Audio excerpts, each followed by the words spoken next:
Hey friends, I'm Mel and welcome to my kitchen. I love sharing quick and easy dinner inspiration here with you, and tonight I'm sharing 3 delicious pasta recipes that are perfect for any busy weeknight. And best of all, they're all made in one dish in about 30 minutes with simple pantry staple ingredients.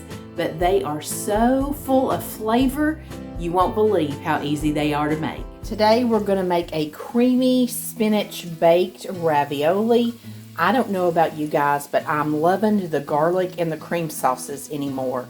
This is a meatless meal, but I am frying up some of these Tyson grilled and ready.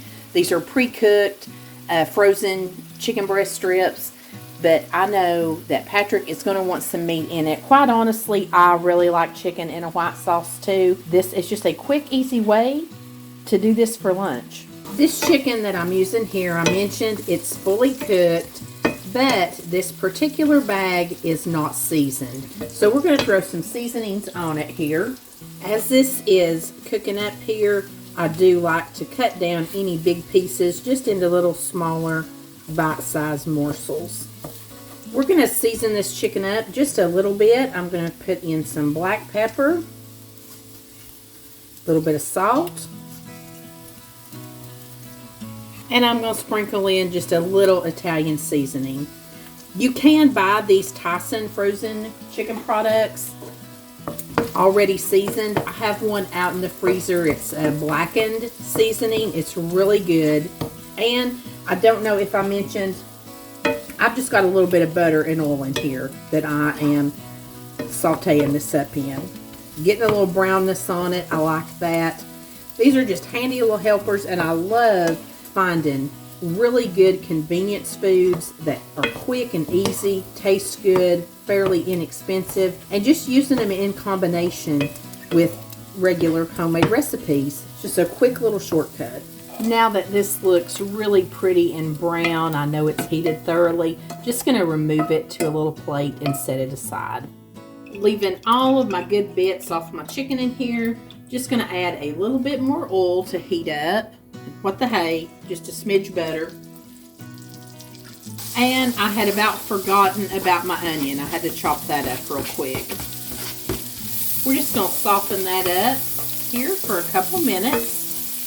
Once your onions begin to get browned like mine and softened up, I'm just going to add a nice tablespoon or so full of garlic and get it quick. You don't want it to turn bitter, and I did turn my heat down just a little bit.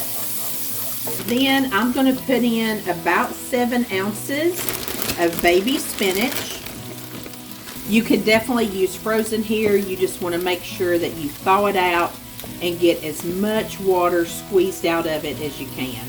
This was a 10-ounce bag of baby spinach, so I'm going to use pretty much the whole bag. And you just let it get wilted down. I love spinach and greens of any kind. And these bagged, already washed and ready to use spinach leaves, they are just such a wonderful thing to have on hand.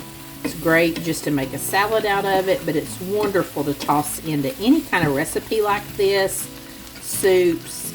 You can just throw it into anything. Add a lot of pretty color, wonderful flavor, and some extra vitamins. And who doesn't need another green leafy vegetable in their diet? Once you get this really sauteed down to your liking, ready to move on with the sauce. To begin our sauces, we're going to take a half a cup of regular milk and a tablespoon of cornstarch, and we are just going to mix this together. Want to dissolve that cornstarch into this milk. This will just help our sauce really tighten up. We're going to pour in that half a cup of milk and cornstarch that we stirred together. We're also going to pour in 1 cup of heavy cream. And we're just going to let this come back up to a simmer very slowly until it begins to thicken up. If you're in a super time crunch, You know, you could get to this step and you could just pour you a jar of store-bought Alfredo or something like that in here. I do that all the time. But if I don't have to have it done just like in 5 minutes, I love to make my own sauces now. I used to be very intimidated by this, but you know what? There's nothing to it. If I have learned to do it, you can do it too. Okay, this is simmering and it is beginning to thick up. I'm going to reduce the heat just a smidge, and I'm just coming in with a handful of grated Parmesan cheese. I didn't really measure that. I will have the original recipe. This is from the Country Cook. Anything of hers I've made, I love it. I think it called for maybe half a cup, but that's what we're doing. We're also going to squirt in just a little bit of lemon juice, and again, we're going to hit this sauce with a little pepper, some salt, and I'm just going to do a little bit more Italian seasoning. I like to layer in flavor at every step. You know, you can do these same things with just jarred sauces too. They already have a lot of flavor in them, but just, you know, throwing some sauteed onions and garlic in it and throwing some extra spices in it just takes it up a notch. Okay, let's chat. This recipe calls for 500 grams of ravioli. I don't know where the Country Cook is from, but obviously not this country because we don't really do grams, but that is almost 18 ounces. My bag is 25 ounces, so I'm just going to eyeball it. We're going to layer these in to our sauce. If I had not cooked all that chicken to go in here, I might have just used this whole bag of ravioli. But the chicken's going to take up some room too because I cooked, you know, quite a bit of it. I think this looks about right. I just like to get all mine covered and get it just mixed in all willy-nilly style. I think when you look at this recipe picture, it's all laid out like, you know, displayed all pretty on the top here. Okay, I'm going to add my chicken back in here and get it mixed in too. Now, if you haven't noticed, I did move up to my bigger skillet today. This is that humongous one I have because I am going to cook this off in the oven. So I needed to be able to have plenty of room to get everything stirred around in here, and I'm going to bake this up in the oven. That's why I want my little raviolis all covered up here because these were frozen. Now that I have everything all stirred together and covered up really nicely, I'm going to take a very generous 1.5 cups, 2 cups maybe, of mozzarella and sprinkle across the top. And you knew I would come back over it with Italian seasoning because I like the way it looks when it melts. And I have my oven preheated to 400 degrees, and I'm going to put this in for about 10 or 15 minutes. If you don't have an oven-safe skillet, you can definitely prepare this and put it over into a 9x13 casserole dish and bake it off that way too. Gosh, it looks and smells really good. It could use a little bit more browning to my taste, but I just wanted to check the raviolis and make sure that they're done. They're nice and soft. I'm going to change my oven over to broil. I'm going to slide this back in and watch it really closely. Let it get nice and brown, and we're going to eat.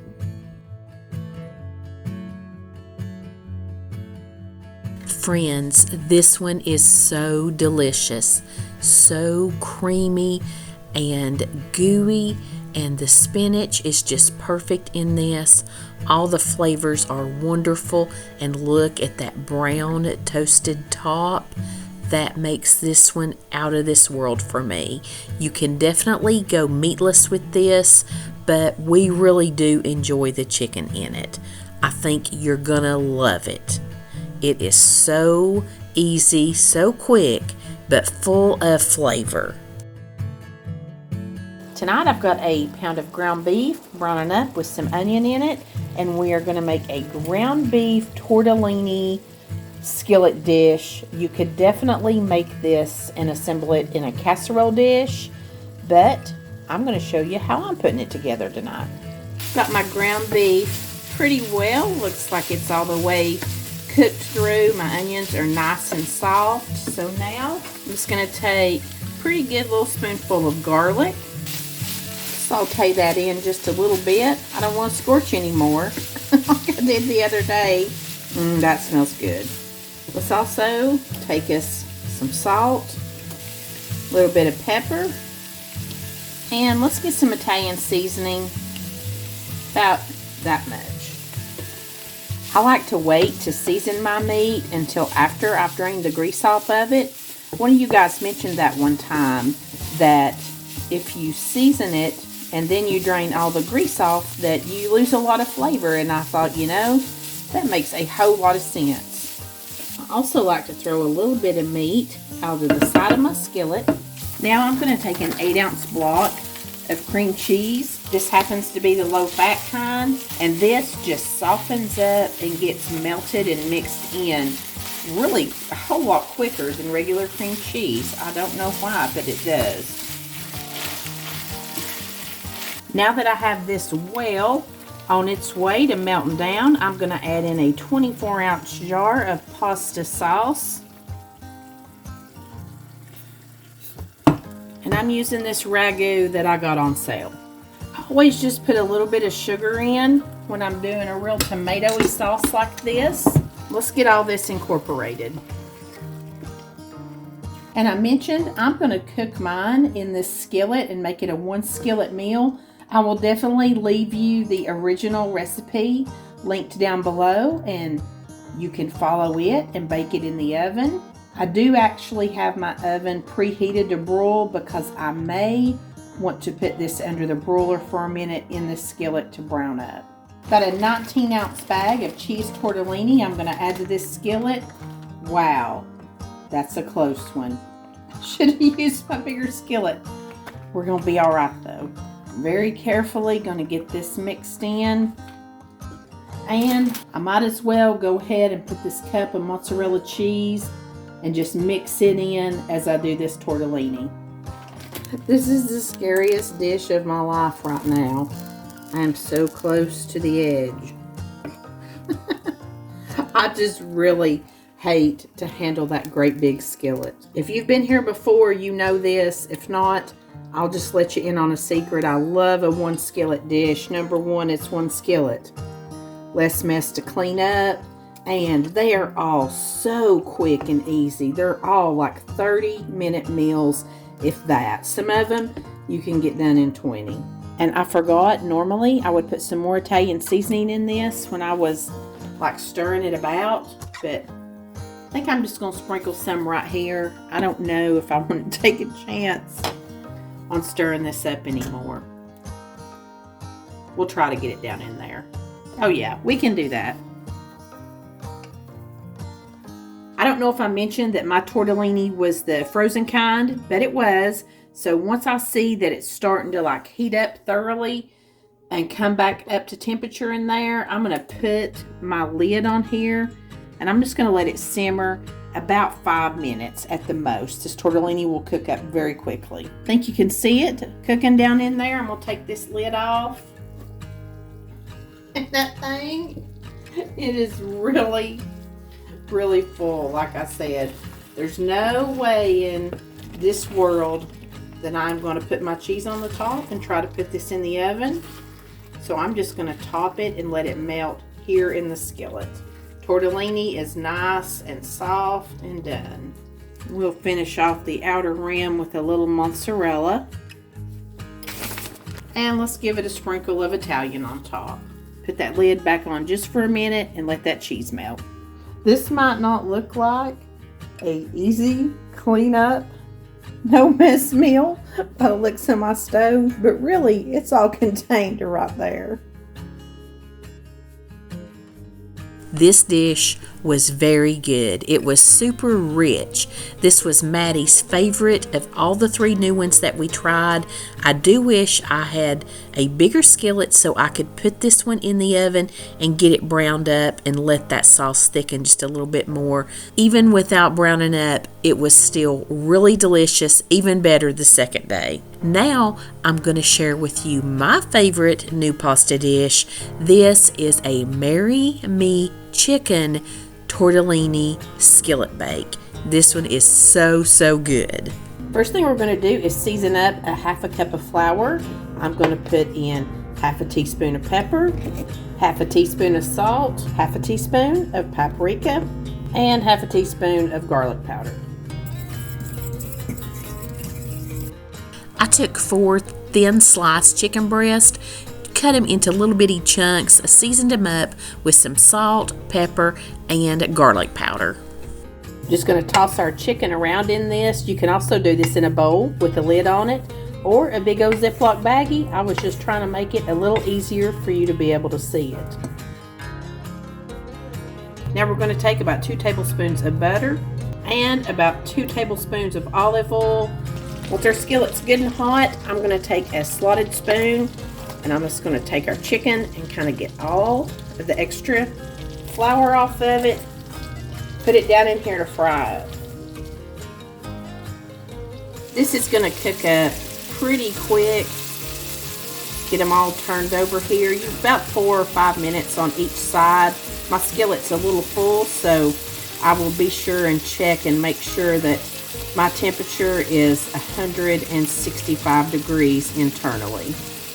Times like these, you wish you had Mama's old electric skillet.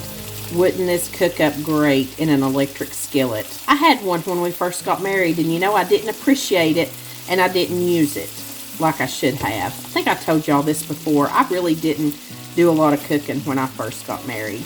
But you know what? One of these days, I might just buy me a good old electric skillet again. You know what? Electric skillets, they made the best fried chicken and fried pork chops. There's a reason you don't see me fry pork chops. I make them tough every time. But those electric skillets, you could control the temperature so good on them. They made the best. Let me know down in the comments if you had electric skillet or if your mama or mom or somebody, and if you remember them. I just don't see them much anymore on YouTube or places where I watch people cook. While my chicken was cooking up on the first side, I chopped up about 1/3 cup of some sun-dried tomatoes, the kind that's in the oil, as you can tell. Now that I'm sure all my chicken's done, I'm going to take it up, put it on a little plate over to the side, and we're going to work on a sauce here. It's really good. I tried a little piece, you know, just to make sure it was done and delicious, and it tasted great. Okay, I can't stop. I'm in the middle of this, but you are going to hear the leaf blower now. But I have got my heat reduced just a little bit, throwing in a nice amount of garlic here. I'm about to scald it. I scalded it. Guys, it happens. It happens. Had the leaf blower going outside, so, you know, I just got distracted trying to wait around here so it wouldn't be loud, but anyhow, it happens. So I got my heat turned down again. I got rid of that scalded garlic. It's going to be very bitter. So I'm just going to throw in a little bit more. Try not to burn it to tarnation. And I'm immediately going to put me in a cup of chicken broth. There we go. That will help it. And we're going to add in that 1/3 cup of sun-dried tomatoes. Let's mix all this up and let it kind of come together a little bit. I'm so sad I lost all my chicken grease. I guess I didn't lose all of it, but nothing worse than bitter garlic. Couldn't have that. Now I'm going to take a cup of heavy cream and we're going to stir this in. Now I'm going to add in a nice big handful, about a cup of Parmesan cheese. You can hear that leaf blower. It's a little farther off now. But you know, number one, I'm not a professional. I've got a disclaimer down there in my description box. I'm a home cook, and this is my home. And I'm thankful my husband's out there mowing the yard. This recipe calls for a teaspoon of red pepper flakes. If you've been here long, you know I ain't a lover of heat, so that's all I'm putting in there. But I am going to put a whole teaspoonful of Italian seasoning. And we're going to bring this up to a real low simmer. Now that I've got this up to a little bit of a simmer, I'm going to take this 19-ounce bag of cheese tortellini. I'm going to real careful like get it down in here. It has been sitting out in here on the counter while I put the rest of this together, but it's still, pretty much frozen. You can see it's starting to come back up to a simmer, so I am just going to put the lid on it and let that tortellini cook up about 3 minutes or so. Okay, let's take a look at her. Oh my goodness, smells so good. Look at all that flavor. Oh, that is cheesy, getting thick. Now we're going to take all this pretty chicken and add it back in. Get it all stirred together. This one was absolutely my favorite. I love these flavors. It was so creamy, and the sun-dried tomatoes, I love that flavor anyway. That just hit the spot with me. So creamy, so delicious. And you may remember me saying that I don't like tortellini. I just never liked the look of it and the way that it felt in my mouth. I think I had not had properly cooked tortellini before, because I thought I'm going to give it another try, and I loved it. I especially loved this Walmart brand. I thought it was delicious. Friends, I hope you'll give one or all of these a try. I know you're going to like them. And if you enjoyed this video, be sure and watch the one on the screen. I know that you'll enjoy it too. Thank you so much for being here. I appreciate you spending your Sunday night with me. And until next week, I send you love from my kitchen.